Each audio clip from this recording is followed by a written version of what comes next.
નમસ્કાર મિત્રો, સ્વાગત છે ફરી એક નવા વિડીયો ઉપર। તો શું ટેટ 1 માં 19 પ્રશ્નોમાં સુધારો થશે? મિત્રો, જે ભાવિ શિક્ષકો બનવાના છે અને જેમને ટેટ 1 આપેલી છે એવો માટે આજે મહત્વપૂર્ણ અપડેટ આવી છે, જેમાં મિત્રો ભરતી થશે તો પણ ઉમેદવારોને અહીંયા પછતાવાનો વારો આવશે, નહીં થાય તો પણ પછતાવાનો વારો આવશે। તો બંને બાજુ ઉમેદવારોને અહીંયા જોખમ જોવા મળી રહ્યું છે। હજારો ઉમેદવારોનું ભવિષ્ય અહીંયા જોખમમાં છે। મિત્રો, શું કોર્ટ મેટરથી શું ફરી સુધારો થશે કે નહીં, તો આજે આ વિડીયોમાં સંપૂર્ણ માહિતી આપવાનો છું। વિડીયો ખાસ અંત સુધી નિહાળશો। ચેનલ પર નવા છો, ચેનલ ખાસ સબસ્ક્રાઇબ કરી નાખજો। હવે મિત્રો, આપણને ખબર છે કે લાંબા સમય બાદ ટેટ 1નું જે પરિણામ છે એ જાહેર થયું છે, અને જ્યારેથી એક્ઝામ મિત્રો આયોજન કરવામાં આવ્યું હતું, એ એક્ઝામનું આયોજન પછી જ એ વિવાદિત ભરતી છે એ મિત્રો થઈ ગઈ હતી, અને અલગ અલગ વિવાદોથી ઉમેદવારોના જે ભવિષ્યમાં છે એ કંઈ ના કંઈ જોખમ અહીંયા જોવા મળી રહ્યું છે। મિત્રો, આજના વિડીયોમાં ખાસ મિત્રો અંત સુધી નિહાળશો। મહત્વપૂર્ણ અપડેટ શું છે આના ઉપર થોડી પ્રોપર માહિતી અપડેટ આપીએ। એવા પણ ઉમેદવારો છે જેમનું સારું એવું મેરિટ, સારા એવા માર્ક્સ થશે, એવો પણ આ ભરતીની બહાર થઈ જવાના છે। તો મિત્રો, એ પણ તમને જણાવવાનું છું શું અપડેટ છે એની વિગતવાર થોડી આપણે ચર્ચા કરીએ। તો રાજ્યમાં ટેટ 1ની પ્રક્રિયા પૂર્ણ થઈ છે, હવે ભરતી યોજવા તેનો ઇંતજાર જોવા મળી રહ્યો છે।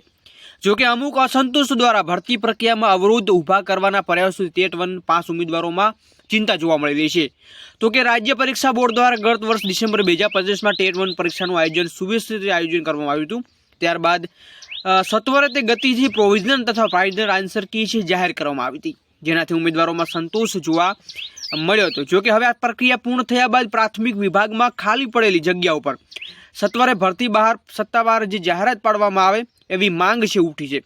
ભરતી માહિતી મુજબ કેટલાક નાપાસ થયેલા, અમુક ગુણથી રહી ગયેલા પરીક્ષાર્થીઓએ વય મર્યાદા પૂર્ણ કરી ગયેલા અમુક ઉમેદવારોએ રાજ્ય પરીક્ષા બોર્ડની કામગીરી સામે બિનજરૂરી અસંતોષ વ્યક્ત કર્યો છે।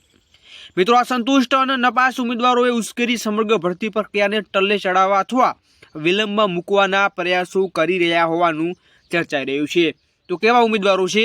જે લોકોએ સારી મહેનત કરી છે છતાં પણ રિવિઝન આન્સર કીમાં એમના પ્રશ્નોનું નિરાકરણ નથી આવ્યું, એવા ઉમેદવારો પણ કંઈ ના કંઈ ભરતી ન થાય એના થઈ અને એવા પણ પ્રયાસો કરી રહ્યા છે।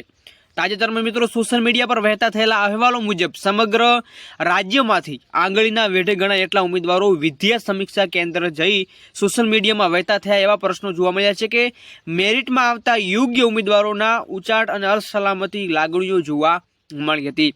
વર્ષોથી મહેનત બાદ ટેટ 1 પાસ કરી મેરિટમાં સ્થાન મેળવનાર ઉમેદવારોને ડર છે કે આવા વિરોધ પ્રદર્શનોને કારણે ભરતી પ્રક્રિયા ફરી એકવાર લંબાવી શકે છે, અને એના કારણો મિત્રો એ પણ છે કે કોર્ટ મેટર પણ જોવા મળી છે। સાથે સાથે આ જે ભરતી પ્રક્રિયા વિલંબ છે એવા ભવિષ્યમાં પણ ભૂતકાળમાં પણ એવા પ્રશ્નો બની ચૂક્યા છે જે ભરતી છે મિત્રો આના કારણે થઈ અટવાણી હોય છે।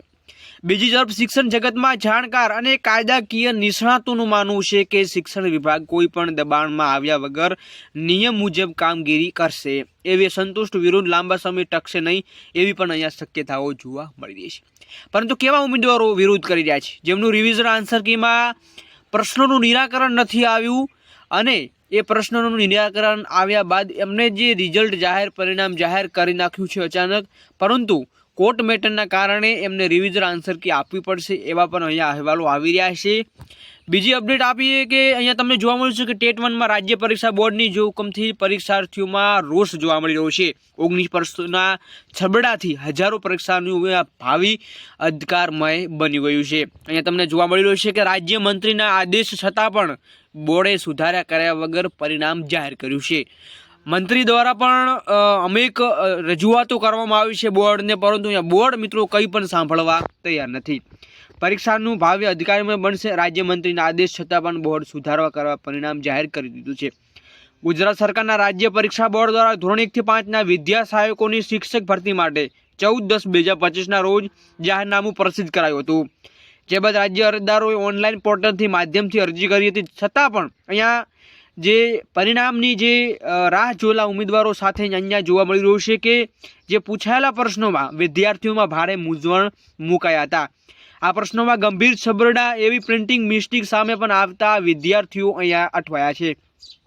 પરીક્ષા બાદ 24/12/2025ના રોજ પ્રોવિઝનલ આન્સર કી જાહેર કરાઈ છે, જેમાં ચકાસણી કરતા કેટલા પ્રશ્નો જવાબ ખોટા, એકથી વધુ સાચા અને બધા જ ખોટા હોય એવા કિસ્સાઓ સામે આવ્યા છે।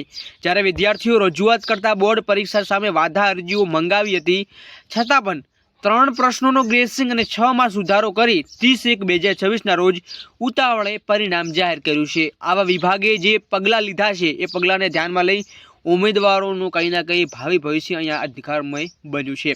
જોકે આ ખોટી બાહીબારી રાખતા રાજકુમાર જાટવાએ કહ્યું છે કે બોર્ડ દ્વારા પ્રોવિઝનલ આન્સર કી જાહેર કર્યા બાદ અને 10 દિવસ બાદ એ પરિણામ જાહેર કર્યું છે, પરંતુ અનેક પ્રશ્નો એવા છે એ પ્રશ્નોમાં હજી સુધી સુધારા થયા નથી। હવે મિત્રો બીજી અપડેટ એ છે કે આ પરીક્ષામાં 91,658 વિદ્યાર્થીઓ પરીક્ષા આપી હતી, જેમાં 80,000 નાપાસ થયા છે। ખાસ કરી ગુજરાતી માધ્યમ સાથે અન્યાય થયો હોવાનું અહીંયા સામે આવ્યું છે, કારણ કે બોર્ડે માત્ર હિન્દી અને અંગ્રેજી માધ્યમમાં સુધારા કર્યા છે। સિરીઝ એ મુજબ 19 પ્રશ્નોમાં સુધારોના થતા હોવાથી હજારો વિદ્યાર્થીઓ 1-2 માર્ક્સથી રહી ગયા છે। જો કે આ ફરીથી આ રિવિઝન આન્સર કી જાહેર કરે અને લાયક ઉમેદવારોને ન્યાય અને નોકરી મળી રહે એ કે નોંધનીય છે। વિદ્યાર્થીઓ રાજ્ય કક્ષાના મંત્રી રેવાબા જાડેજા અને શિક્ષણ સચિવ તુષાર પટેલને મળ્યા છે, અને જે બાદ શિક્ષણ મંત્રી મધુમન વાજાએ પણ મળ્યા હતા, અને એ બાદ મંત્રીએ તેઓની હાજરીમાં બોર્ડ અધિકારીને ફોન કરી જે પ્રશ્નોમાં સુધારા કરવા જોઈએ છે એવા સુધારા નથી થયા અને ત્યારબાદ પરિણામ જાહેર કરવા જણાવ્યું હતું, છતાં પણ તેમના આદેશના અવગણના કરી પરિણામ છે મિત્રો વિભાગે જાહેર કર્યું છે। જોવાનું એ રહેશે કે કોર્ટ મેટર એક બાજુ ચાલુ છે, એક બાજુ રિવિઝન આન્સર કી નહીં આવી, અને જે પરિણામ જાહેર કર્યું છે એક બાજુ મિત્રો જે લોકોએ ટેટ 2 ની રાહ જોઈને પણ બેઠેલા છે, પરંતુ ટેટ 1ની જે ભરતી થવાની છે, જેમાં પીટીસીના બીજા વર્ષમાં જે લોકોએ એક્ઝામ આપેલી છે ને સારા એવા માર્ક્સ છે, જો ભરતી જલ્દી થશે તો એ ભરતીથી મિત્રો તમે બહાર થઈ જશો। કેમ કે જે લોકોએ સ્પષ્ટ જે પરિપત્ર આવેલો હતો એ પરિપત્રમાં લખેલું છે કે તમારું પીટીસી કમ્પ્લીટ કરેલું હોવું જોઈએ। તમારી ભરતીની પ્રોસેસ પૂર્ણ થાય ત્યાં સુધી તમારું પીટીસી એટલે કે જ્યારે ડોક્યુમેન્ટ વેરિફિકેશનમાં તમારે પીટીસીના જે માર્ક્સ છે મિત્રો ગણાતા હોય છે, જે એકેડેમિક માર્ક્સ છે, જેમાં તમારે કમ્પલસરી છે કે તમારે પીટીસી છે એ પાસ કરેલું હોવું જોઈએ। તો ઘણા એવા ઉમેદવારો છે જેમણે પીટીસી નથી કરેલું, એવા પીટીસીના ઉમેદવારો છે બીજા વર્ષમાં હતા અને એમને એક્ઝામ આપેલી છે। તો જો એક્ઝામ આપેલી છે ને એક્ઝામ પહેલાં જો ભરતીની પ્રોસેસ મિત્રો જલ્દી અત્યારે જો કરવામાં આવે છે અને સારી એવી વેકન્સી આવે છે તો મિત્રો એ લોકો આ ભરતીની બહાર જોવા મળશે, એવા પણ અહીંયા ન્યૂઝો જોવા મળી રહ્યા છે। બાકી મિત્રો 15,000 શિક્ષક ભરતી બાબતે અપડેટ આવી ગયા છે, એનો આપણે વિડીયો ટૂંક સમયમાં લાવવાના છીએ, તો ખાસ બના રહેજો। ચેનલ ઉપર નવા છું, ચેનલ ખાસ સબસ્ક્રાઈબ કરજો, બેલ આઇકન પ્રેસ કરજો અને ખાસ વધુમાં વધુ વિડીયો શેર કરશો। તો આજના વિડીયોમાં બસ આટલું જ। નવા કે લેટેસ્ટ નવા ન્યૂઝ મળશે, ચોક્કસ તમને માહિતી આપવામાં આવશે। ત્યાં સુધી જય હિન્દ, જય ભારત।